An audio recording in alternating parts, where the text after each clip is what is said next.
National Testing Agency (NTA) has launched an official WhatsApp communication channel for candidates appearing in the National Eligibility Cum Entrance Test Undergraduate, in short Neet UG re-examination, scheduled to be held on Sunday.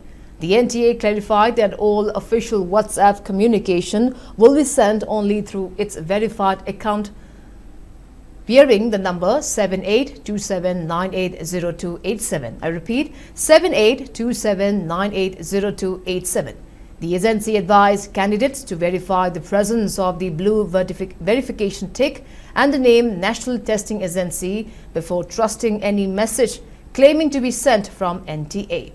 NTA also clarified that candidates who have already downloaded their admit cards for the 21st June re-examination do not need to download it again. The agency said that SMS, email or WhatsApp messages are primarily being sent to students who have not yet downloaded their new admit cards. It further stated that the admit cards issued for the 3rd May examination will not be valid for the re-examination, as many candidates have been allotted new centers in their preferred cities.